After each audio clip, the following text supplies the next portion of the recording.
신앙생활이라는 게 뭐냐? 내가 인생의 주인이 아니고 내가 예수 믿으면 이제는 나는 죽고 예수의 영광을 위해서 사는 사람. 이거를 성경에서 우리에게 이야기하는데 성경 갈라디아서 2장 20절이 그런 내용이에요.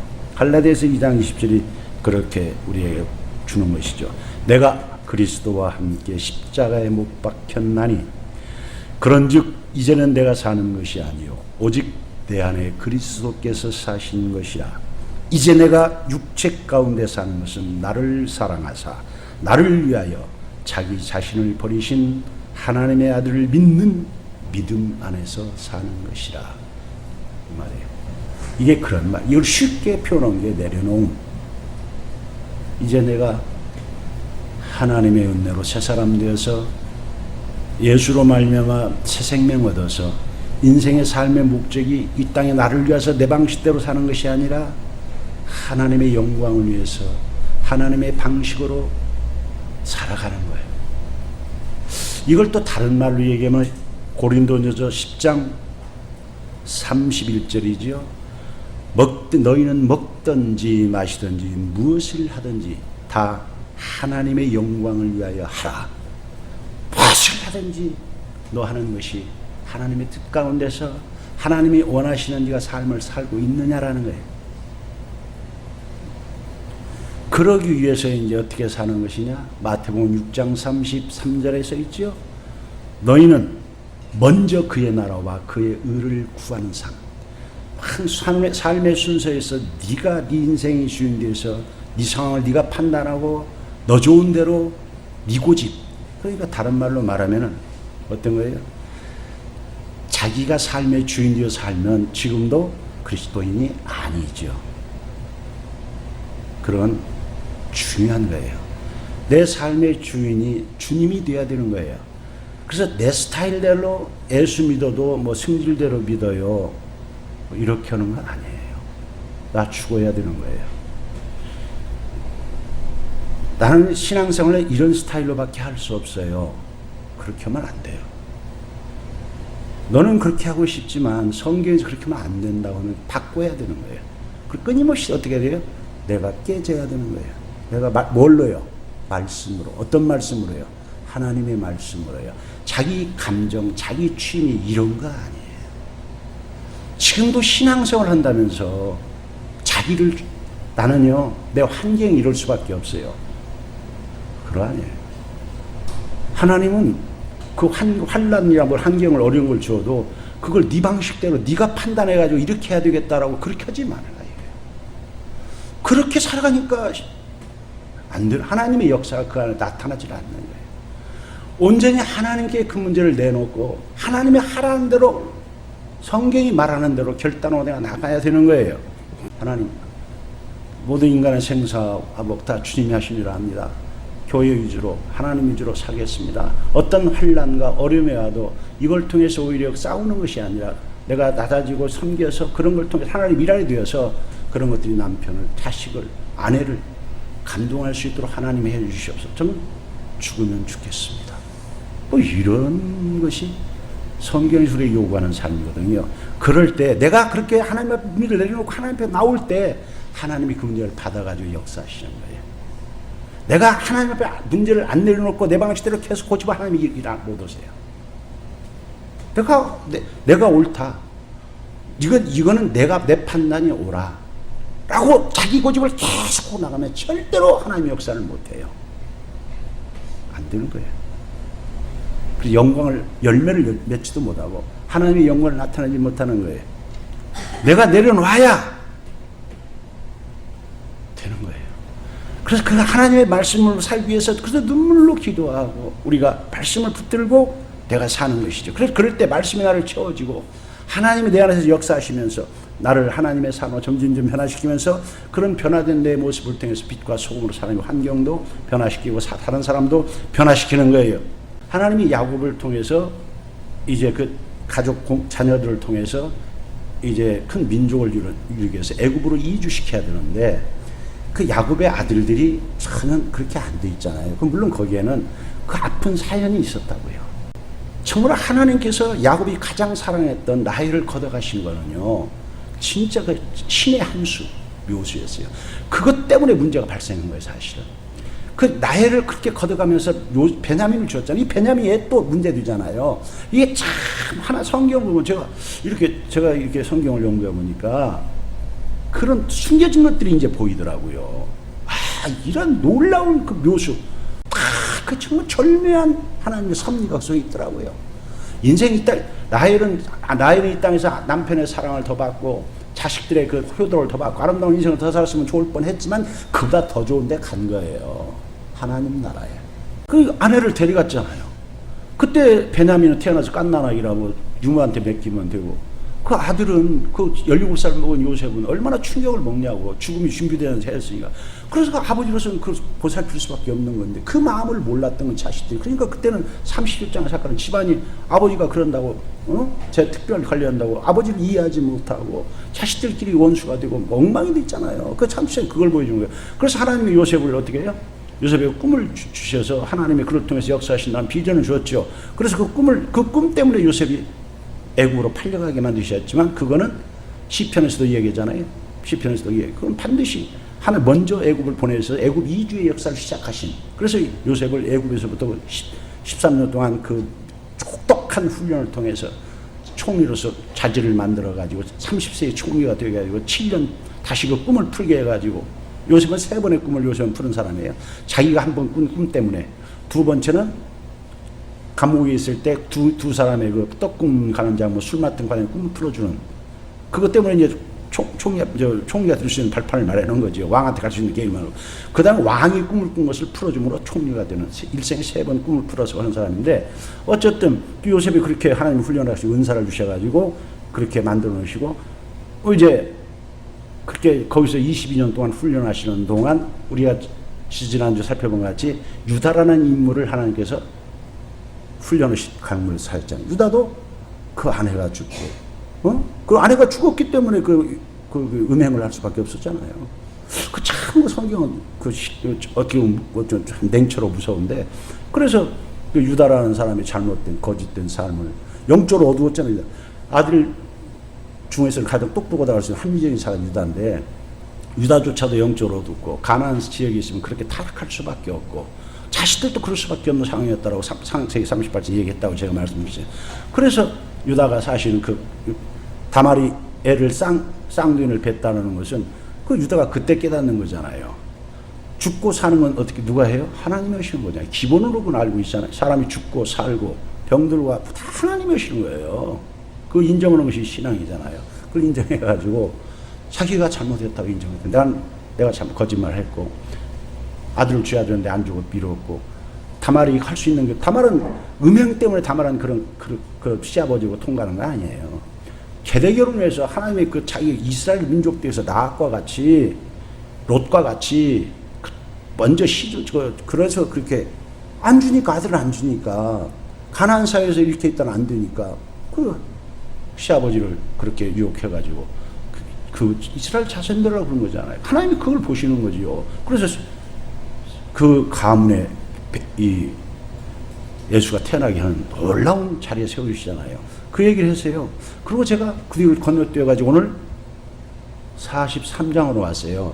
그 안에는 지금 요셉이 팔려간 22년의 세월이 이제 흐른 그 사건을 얘기하는데 앞에서 있던 42장 이야기는 어떤 얘기가 있었냐면은 애굽에만 흉년이 든 게 아니고 가나안 근동일 때 흉년을 하나님이 들게 하셨어요. 그래서 다 애굽뿐이나 가나안도 마찬가지로 7년 풍년이 지나고 2년 흉년차가 시작되니까 누가 요셉까지 꿈을 꾼 사람이 없으니까 야곱도 대비를 못한 거지요.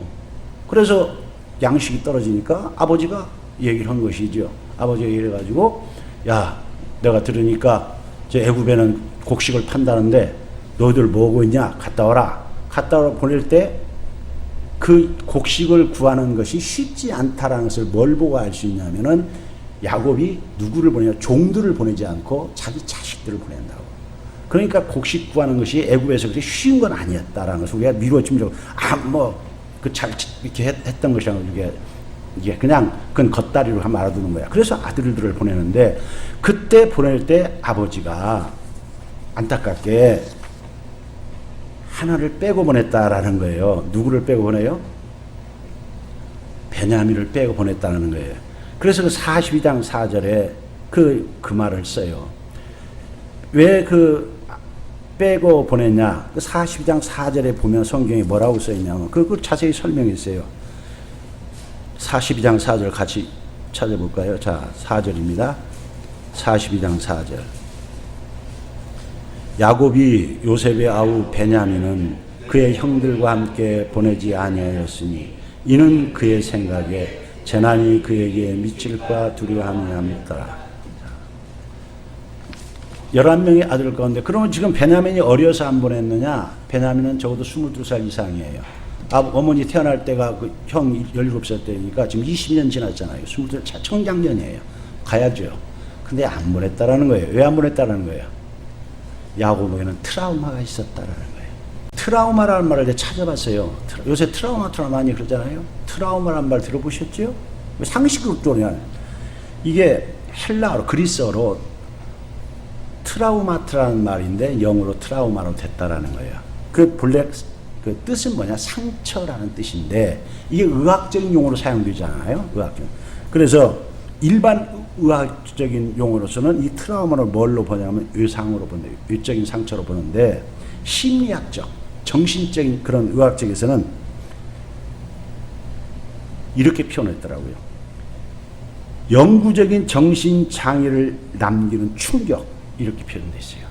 더 쉽게 말하면 어떤 과거에 경험했던 위기 또는 공포, 그러니까 과거에 크게 위기를 만났고 큰 공포를 만나가지고 충격을 먹었던 것이 있는데 살다 보면 비슷한 일이 또 그게 발생했을 때 그 비슷한 일이 발생하면 그 옛날에 처음 그 당했던 그 충격 상태로 돌아가는 거예요. 그래서 그 감정을 느껴가지고 심리적 불안해지고 심정적으로 어떻게 할 줄 모르는 그런 겪는 증상을 트라우마라 그런다는 거예요. 그런 인생 살아오다 보면 근데 우리가 한번 생각해 볼 수 있어요. 예수 믿는 사람 우울증 걸려요. 트라우마 걸려요. 근데 그렇게 않으려면은 여러분들이 그리스도인들에게 가지고 있는 좋은 것들이 뭐냐면요. 이 인생사 살아가면 수없이 감당하지 못하는 환난 거리면 하나님이 다 허락하신 거예요. 사단이 하는 게 아니에요. 하나님이 주권 갖고 와 주시는 건데 그때마다 인간적으로 판단하지 말고 기도하세요. 하나님께 나오세요. 그러고 울면서 기도하시고 기도해 보세요. 그러면요 찬양도 나와요. 찬양할 수 없는 상황 가운데 찬양이 나와요. 제가 그건 직접 체험했고 시편에도 나왔어요. 그게 나오잖아요. 나오죠. 사도행전 16장이 나오잖아요. 바울과 실라가 얻어맞고 그 처참한 그 감옥 속에 있는데 기도하다가 나중에 찬양했더라. 그렇게 변하는 거예요. 환경이 변하고 그 사건이 다르게 보이는 거예요. 자기 판단, 자기 생각으로 판단하고 빠지면 거기 우울증에 빠지고 거기에서 헤어나지 못하고 내가 목매함을 느끼고 수치함을 느끼고 분노 속에서 용서할 수도 없고 그러다가 망가져 버리는 거예요. 우리 심적 상태는 그리스도인은 그러시면 안 되는 거지요. 일어서야지요. 목숨 걸고 하나님 이렇게 하면 안 됩니다. 하나님께 능치 못하심이 없는데 그때 어떻게 합니까? 나와서 하나님께 드려야죠. 여기 나와서 지금 하나님을 찾고 눈물로 기도해 보십시오. 하나님 이게 어째서 내가 허락하십니까? 이때 내가 어떻게 하고 내 마음을 아시는 찌질 같은 마음, 누구한테 말도 못하고 내가 정말로 감당할 수 없는 주님 분명히 고린도전서에서 말씀하시고 감당치 못할 시험당을 허락치 아니하신다고 했는데 하나님 내 감당할 수 없는 왜 하라시면 그거 덤비는 거예요. 하나님 덤비는 거예요. 그리고 감당치 못할 시험을 허락치 아니한다고 시험 당할 때 이렇게 내가 하나님 옆에 나와서 부르면 하나님 뭐라고 하셨습니까? 피할 길을 내신다고 하셨습니까? 내가 어떻게 해야 할지를 펴주십시옵소서. 그러고 성경에 수없이 나오잖아요. 환난 날에 환난 하나님 허락하신다는 거잖아요. 넌 내게 오라. 환난 날에 나를 찾으라. 환난 날에 하나님을 찾아야 된다. 환난 날에 딴짓하는 거예요. 하나님 안 찾고 모르겠다 뭐 술로 가자, 뭐 알코올로 뭐 다른 걸로 가자, 여행 가자. 그게 현실을 피하고 그 시각이 안 바뀌잖아요. 그건 자기 판단으로 세상적인 판단으로 세상 사람한테 물어보고 막 그래가지고 그 문제의 본질을 보지 못하고 세상적 판단으로 망가지는 거예요. 요셉이 요셉에게 하나님 꿈을 주셨잖아. 야곱은 그때 그 말을 듣고 규제 세겠다고 그랬었어요. 장 36장에서. 자기도 꿈을 통해서 하나님을 만났었으니까. 그럼 꿈을 아들이 없어졌다고 자식들이 와서 피무동수를 가졌다 할지라도 하나님의 섭리라고 받아들였으면 이렇게 되지 않지요. 하나님의 섭리라고 받아들이지 못한 거예요. 내가 잘못했다. 내가 그거 험한 길, 그 먼 거리를 100km 가는 그런 거리를 그걸 내가 왜 사실 그걸 보냈을까? 그때 보낼 때 다른 종들도 같이 보냈더라면 자기의 자기 연민 빠져가지고 하나님의 섭리를 이해를 못하니까 자기 실수, 자기 판단 얼마나 절치부심이겠어요. 내가 다시는 이런 실수 않는다. 이러니까 이렇게 막 하다 보니까 그 트라우마 남아 있는 거지, 상처 자식. 그래서 이 열병을 보낼 때 베냐민을 안 보내는 거예요. 이게 애도 또 보내는 야곱 하나밖에 없는 아들 그걸 키울 때 안 그렇겠습니까? 그걸 보냈는데 이 42장부터 이렇게 보여주는 얘기 보면은 다른 형제들이 그런 것에 대해서 의의를 제기하지 않죠. 물론 죄책감도 있죠. 요셉 팔아먹었으니까.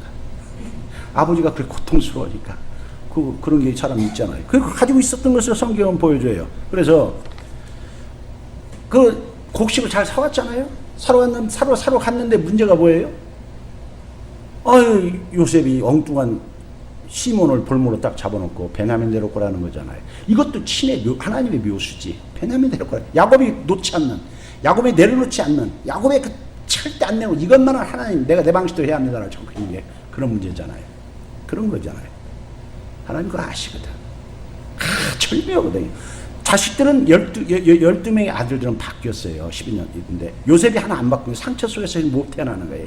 이게 야곱이. 하나님이 아시죠.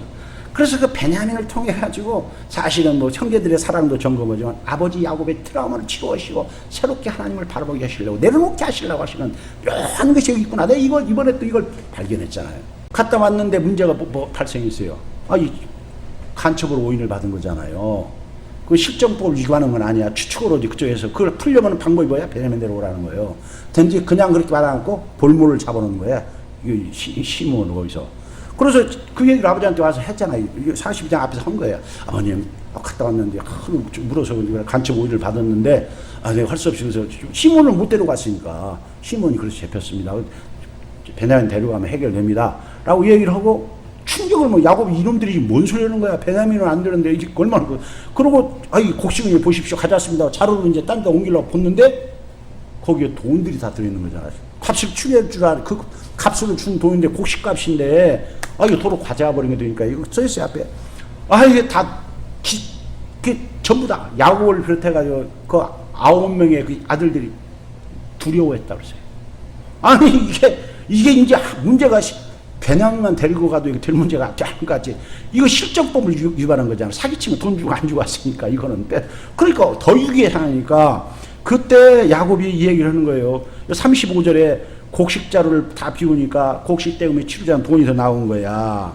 이것을 보고 다 두려워했다는 거야. 이제 36절에 야곱이 뭐라고 해요? 이게 야곱이라는 사람은 영적 지도자는요. 우리 예수 믿는 사람은요.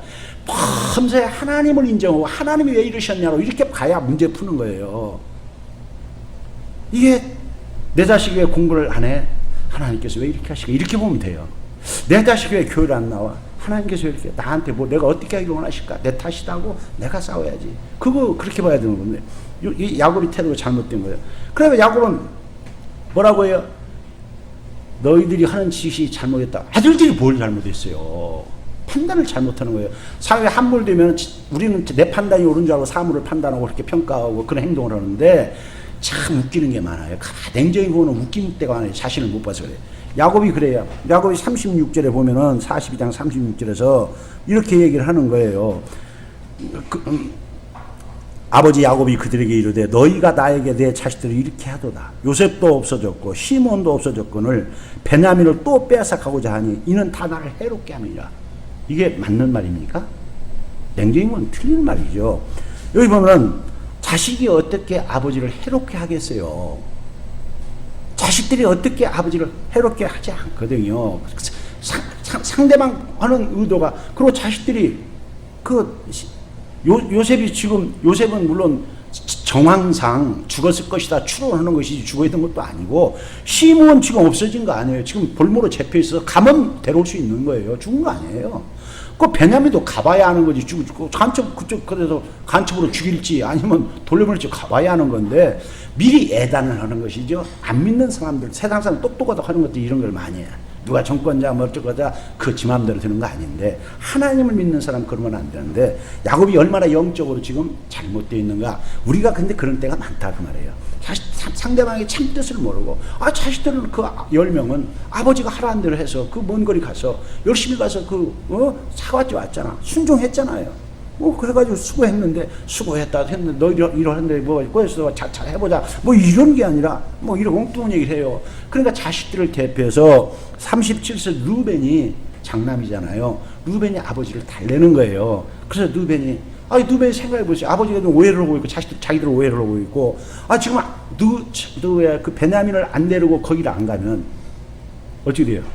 시몬이 위험하잖아요. 형제 자기 발 밑에 동생이. 그러니까 루벤이 그래도 아버지를 달래는 거예요. 그래서 루벤이 얘기 아버지 그런 거 아닙니다. 내가 내 아들 둘을 생명을 담보로 잡혀서 아버지한테 맡깁니다. 내가 반드시 베냐민을 책임집니다라고 거기서 이제 책임지겠다 얘기를 하지요. 제안하니까. 그러니까 야곱이 그래? 라고 받아들이지 않는 거예요. 그래서 42장 38절에서는 거절했어요. 야곱이. 그런 소리 말하라. 여기 38절 야곱이 이르되 내 아들은 그 야곱의 편에 잘못된 그런 내려놓지 않는 그런 어떤 자기가 옳다 자기 방수하는 거예요. 거기 11명이 다 자기 아들이잖아요. 근데 여기 내 아들은 글쎄요. 32장 38절에 보면은 베냐민만 내 아들이다 이거지. 그럼 나머지는 뭐야? 그렇게 표현하면서 그 형은 죽고 그런만 남았기 때문에 나 그놈 일은 못 산다. 그렇습니까? 우리는 예수님 한 분으로 족하는 거 사는 거예요. 남편이, 아내가, 자식이, 부모가 먼저 가도 좋은 데 간 거니까 믿고 가면 좋은 데 간 거예요. 다시 다윗과 같이 우리가 가면 만나는 거예요. 그는 내게 올 수 없지만 만나요. 하나님의 섭리로 받아들이고 하나님 한 분이 계시다. 내가 믿음을 잃지 않고 있다면 천국에서 만나는 것이고 믿음을 잃지 않고 있다면 하나님 계신다면 그걸로 족하면 되는 거예요. 야곱이 얼마나 물론 그 당시는 오늘날과 같이 무슨 성령의 시대도 아니고 성경이 다 계시된 것도 아니어서 한계가 있는 건 분명히 맞지만 내세에 대한 어떤 것이었고 이런 거예요. 내가 지금 못 견딘다는 거죠. 아니 지금 가족 공동체 6이고 자기 아들 시몬이 6위에 있는데 나가 힘들다고 내가 그놈 입은 나 못 산다고 전체를 판단 못하고 있는 그런 안타까운 모습을 지금 보이는 거예요. 성경 그걸 우리 가르쳐 주는 거죠. 그렇게 영적으로 지도자가 돼가지고 해야 할 아버지가 그 하나님을 체험했다고 그래서 신앙이 하루아침에 완전해지는 거 아닙니다. 목사 됐다고 장로 됐다고 그래서 옛날에 험한 부가 많이 건넜다고 그래서 어떤 문제 닥치면 늘 믿음으로 풀 수 있는 게 아니라는 거예요. 항상 깨어 있어야 되는 거예요. 모든 일에 하나님을 생각하고 어떤 일이든 하나님을. 저는 조그마한 일에도 내가 그래서 잠언서 3장 5, 6절을 여러분 제가 늘 얘기하잖아요. 너는 범사에 하나님을 인정하라. 크고 작은 어떤 일이든 왜 하나님이 이렇게 하셨을까? 내가 어떻게 하기를 원하실까? 라고 하나님하고 시도하는 사람들이고 하나님의 관점, 하나님을 바라보고 그 사물을 바라봐야지 내 방식, 내가 배웠던 경험, 내가 했던 지식, 들었던 어떤 걸로 하면 항상 세상 사랑을 하고 지가 그런 트라우마에 빠지고 그거 못 태어나요. 저만 고통받는 게 아니라 주위가 다 고통받는 거예요. 하나님은 한계상까지 몰아가지고 있고 왜냐면 손 들 때까지 만들어야 되니까. 그래서 오늘 43장에 보면은 지금은 계속되잖아요. 답이 없어. 이제는 답이 없어. 또 다 사온 게 다 떨어졌다 이거야. 그러니까 야곱이 어떻게 하겠어요? 다 떨어지니까 하나님은 유통수로 많이 몰잖아요. 그거 고치려면 그래요. 답이 없어. 이거밖에 없어. 애국 가서 곡식 사오는 길 위에는 양식 구할 길이 없는 거예요. 야곱이 한계성을 만드시지요. 그러게 야곱이 자식들한테 또 얘기할 수밖에 없잖아. 야 가서 좀 필요한 것도 사야 되지 라고 9명한테 얘기하니까 이때는 누가 나서? 유다가 나서는 것이죠. 왜 유다가 나서요? 처음에 루벤은 게 거절됐으니까. 유다는 시몬은 잡혀있고 레위는 찍혔잖아. 세겜성에서 그 아버지 그 앞에서 그런 살육을 했던 애라 아버지가 어떤 제안을 네 말은 하나 유익이 안 돼. 너는 냄새 풀질 거를 안 할 놈이니까 안 들을 거 아니야. 그 유다가 나선 것이지. 유다는 나서서 유다가 참 정확하게 유다가 상황을 설명하는 거예요. 아버지한테. 유다의 제목을 이야기하는 거죠. 유다가 얘기를 하는 거예요. 뭐라고 얘기를 하냐면, 유다가 얘기하는 거예요. 첫째, 아버지, 베냐민 안 가면 안 되는, 베냐민이 우리와 함께 가지 않으면 안 되는 거죠. 그것은 왜 안 되느냐? 상대방이 우리를 안 만나, 그 약속을 우리로 왔습니다. 그 사람하고. 데리고 오겠다고 그랬고, 안 데리고 가면 못 만나는 것이고, 곡식은 커녕 지금 간첩으로 죽습니다. 이 얘기 아니야. 그 베냐민이 가야 됩니다. 그리고 베냐민이 안 가면 얘기를 두 번째는, 지금 베냐민이 살고 우리가 다 살려면 곡식을 가져야 되지 않습니까? 곡식을 우리가 안 가져오면 베냐민 뿐만 아니라 우리 식구 다 죽습니다. 아버지 비롯해 우리 식구 다 죽습니다. 맞잖아요. 현실을 직시하십시오. 지금 곡식이 떨어졌어. 근데 그럼 나도 다 죽어. 베냐민만 죽는 게 아니야. 우리도 다 죽습니다. 아버지도 다 죽습니다. 그러니까 어떻게 해요? 결단하셔야 합니다. 대신 뭐라고 얘기를 합니까? 이 야곱한테 다 그렇게 야곱이 얘기를 그렇게 잘 하니까, 이제 이스라엘이 6절에서 이스라엘이 그렇게 하니까 또 얘기를 하는 거예요. 어찌 너희들은 막 일처리를 그렇게 해가 나를 또 괴롭게 하냐고. 6절에서 그러잖아. 왜 동생이 있다고 왜 쓸데없는 소리 해가지고 그러냐고. 너희들이 나를 해롭게 했다라고. 왜 그 동생이 있다고 했냐고. 또 엉뚱한 소리로 상황을 이해를 못해.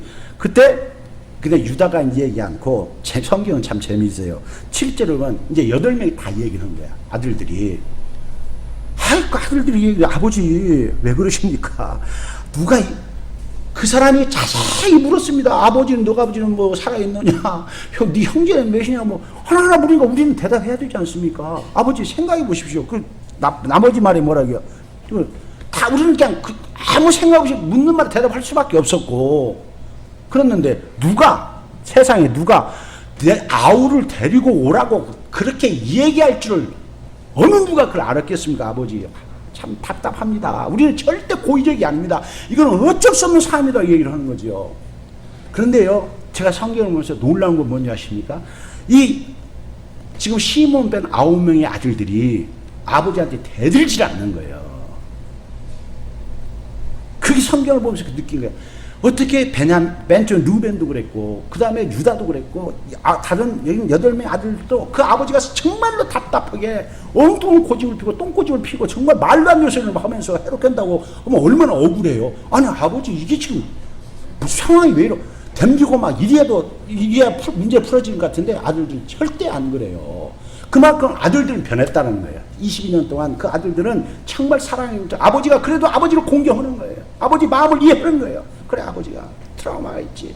저들이 한 죄가 있잖아. 저들이 한 죄책감도 있지만 잘못한 것을 사람은 그게 어쩌면 성숙해지는 거야.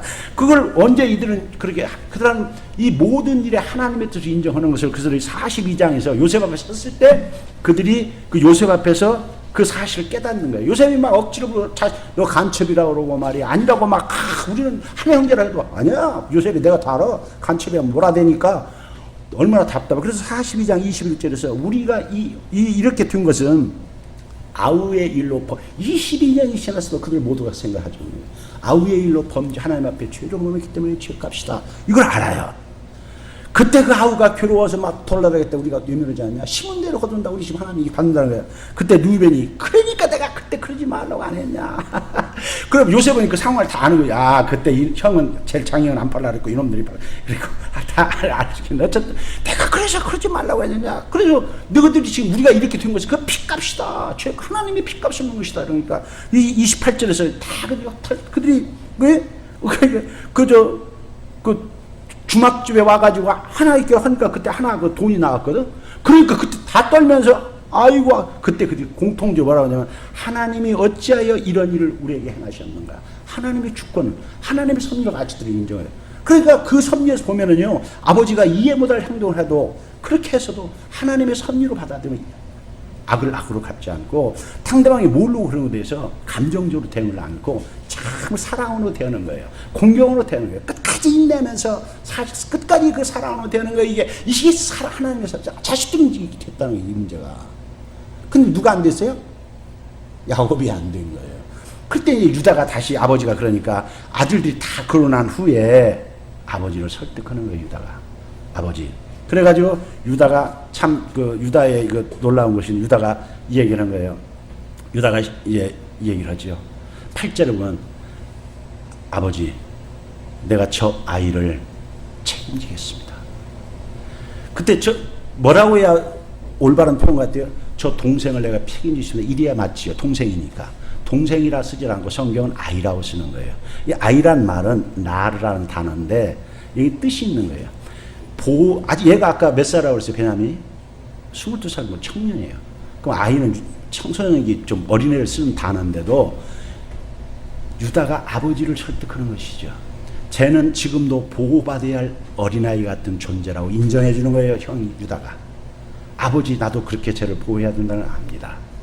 쟤는 더 해야 돼. 그래서 아버지의 그 마음을 유다가 가지고 있다는 거예요. 유다가 왜 이렇게 성숙했을까요? 두 명의 아들을 잃어봤고 자기 아내도 잃어봤고 그런 인생의 모든 풍파를 꺾었기 때문에 다른 사람보다 다른 아들들보다 아버지 마음 그런 그 자식에 대한 어떤 사랑들을 깊이 알아서 성숙해진 것을 얘기하는 거예요. 내가 책임지겠으니까 아버지 결단하시기 바랍니다 라고 얘기하는 거예요. 자식들의 이런 간절한 아버지를 공경하고 동생을 사랑하는 그런 어떤 것들이 유다의 마음을 감동시켰다고 보는 거예요. 순간 아버지 야곱이 변했어요. 그거는 이 성경을 해석하는 모든 성경학자들이 야곱의 터닝 포인트, 야곱의 최종적으로 변화된 아름다운 모습을 어디를 보냐? 창세기 43년 여기를 보는 거예요. 이 장면. 그때 그 환난 가운데서 야곱이 유통수 가운데서 어쩔 수 없는 상황 속에서 자기가 절대 놓지 않으려고 했던 베냐민을 내려놓는 거예요. 이판사판이가 내려놓는 그런 식이 아니라 믿음으로 내려놓는 결단하고 자식들 앞에서 그걸 고백하는 거예요. 이 장면이 오늘 우리가 읽었던 그 14절 우리가 저 중요한 거니까 14절 같이 한번 읽어봅시다. 14절 자 시작. 전능하신 하나님께서 그 사람 앞에서 너에게 은혜를 베푸사 그 사람으로 너희 다른 형제와 베냐민을 돌려보내게 하시기를 원하노라. 내가 자식을 잃게 되는 이르라. 두 달락으로 나누는 거예요. 아주 유명한 고백이에요. 이때 신앙이 아주 성숙한 이 자세를 우리가 배워야 되는 거예요. 내가 너를 믿고 또 누구를 믿고 그렇게 하지 않겠다. 하나님의 역사를 믿는 거예요. 그래서 이 일은 하나님께 달린 일이다. 그래서 하나님의 어떤 분이 전능하신 하나님이다. 그 전능하신 하나님은 야곱의 어떤 분이었죠? 환난 날에 내게 응답하시고 나와 함께 길을 갔던 37장 그래서 했었잖아요. 그 자기가 다시 예배 드리고 35장 그 3절에서 고백했었잖아요. 35장 나와 환난 날 나와 함께 하시고 나와 일생 동안 함께 했던 그 하나님, 그분은 전능하신 하나님이세요. 그분만이 요셉의 마음도 어떤 사람의 마음도 그분만이 다스리신다는 거예요. 하나님의 은혜를 주셔야만이 하나님의 이 일에 개입해 주셔야 문제는 풀리는 거다. 내가 너희들을 의지하거나 그 사람 어떤 의지하지 않는다. 온전히 하나님께 맡긴다는 표현이에요. 이게 우리 신앙이 되어야 돼요. 역사를 하나님이 일관하십니다. 잠언서 내가 자주 이용하잖아요. 잠언서 21장 1절에서도요. 왕의 마음이 여호와의 손에 있음이요 마치 본물과 같아서 그가 임의로 인도할 하나님이 저수지물을 저수지 수로 따라 움직이듯이 우리 왕의 마음 모든 인간의 모든 마음도 하나님이 다 다스리시는 인간은 내 마음 나도 못 다루지만 하나님은 다스리시는 거예요. 야곱이 그걸 얘기하는 거예요. 전능하신 하나님의 은혜를 주셔야만 이게 해결되는 거다. 그래서 그 하나님이 우리에게 은혜를 주셔서 저시잖아요. 은혜를 베푸셔서 요셉, 그 사람 요셉을 말하는 거예요. 요셉의 마음을 움직이셔가지고 애굽 총리지, 자기 아들인 줄 모르니까 그 총리의 마음을 오해하고 있잖아. 간첩이 아닌 것을 밖에 하나님 은혜 주셔서 깨닫게 하셔가지고 시므온도 풀어주고 베냐민도 뭐 간첩이 아니면 당연히 풀어주고 곡식거래도 정상적으로 뒤에 들 수 있도록 또 곡식 그 값도 잘못된 것도 그것이 오해는 정상적으로 다 이해하고 작될 수 있도록 그분이 해줘야 한다. 이게 믿음의 고백. 이게 이제 우리가 자식들이 뭘 할 때도 우리가 하나님이 해주셔야 된다. 하나님을 의지하라. 그리고 어떤 일이든 하나님에다 극한을 인정하는 거예요. 두 번째는 내가 자식을 잃게 되면 이르려다. 어떤 결과가 와도 너희 탓하지 않겠다. 못된 애굽 총리 그놈 낙한 놈. 너희들이 어떻게 그 일을 말을 잘못해가지고 그랬냐고 사람 탓하지 않고 하나님이 하신 걸로 알고 다 받아들이겠다라는 결과가 어쨌든 내가 이렇게 기도하고 최선을 다해서 했을 망정 그 결과가 내가 생각했던 건 전달이 와도 하나님이 이렇게 하셨다고 이열심 상황일지라도 안타까운 상황을 받아들이고 하나님께 감사하고 내가 살아가겠다. 원망하지 않겠다. 얼마나 성숙한 이 트라우마가 다 내려놓는 것이죠. 자기의 트라우마 하나 자기가 죽었던 자기 판단 자기 모든 걸 다 내려놓는 거죠. 이 장면이 유명한 장면. 이 장면이 야곱의 결정적인 변화 장면으로 모든 성경학자들이 인정하는 장면이에요. 그러고 난 후에 사람으로서 해야 할 바를 그렇다고 않느냐? 야곱은 사람을 할 바를 하는 것이죠. 그래서 자식들에게 어떻게 해요? 선물을 가져가라 해서 앞에 선물을 주는 거예요. 우리가 하나님 앞에 모든 믿음으로 기도하고 최선을 다해서 어떤 받을지라도 인간이 해야 될 바는 다 해야 되는 거예요. 그래서 뭐 선물을 가지고 가라. 뭐 선물을 많이 가는 게 아니잖아요. 정말 선물 그대로 조금씩 써 있잖아요.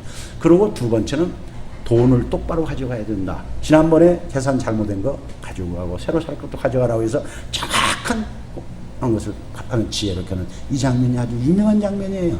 사랑하는 성도 여러분, 야곱이 결단하고 하나님을 의지하고 베냐민을 내려놨을 때 그때 하나님이 역사하시잖아요. 생각해 보시죠. 베냐민도 아버지 품에서만 자랐다가 이제 하나님의 역사하심을 못 봤는데 이때 이제 형들과 따라가면서 형들의 사랑을 교제를 나눴잖아요. 형들이 자기를 위해서 얼마나 했는가 보고 다 들었잖아요. 자기가 그 억울하게 자기도 됐는데 그 은잔 때문에 억울했을 때 형들이 자기를 위해서 다 함께 종두겠다고 그러고 그 중에서 유다 형은 아버지한테 약속을 진실히 지키려고 했던 걸 다 경험하면서 자기 형제를 얼마나 감격했어요. 베냐민이 요셉 놔두고 베냐민이 그러니까 그 사실 베냐민과 그 형제들이 아름다운 관계를 맺기를 가는 거예요. 누가 원하는 거예요? 아버지가 원하는 부모 마음은 자식들이 사이좋게 지는 거잖아요. 서로 이해하고 돕고 어려울 때 유면하지 않고 형제가 서로 이게 사랑의 공동체고 이게 서로 형제의 공동체잖아요. 이거 요셉의 힘으로 야곱의 힘으로 안 되는 걸 하나님은 야곱이 베냐민 내려놓으니까 하나님이 이후에 이렇게 역사하신 걸 보여주지 않습니까, 여러분? 여러분이 갖고 있는 게 무엇입니까? 여러분이 하나님보다 똑똑하다고 이건 내가 내 방식대로 해야 한다고 잡고 있는 거 내려놔야 하나님이 이러시는 거예요.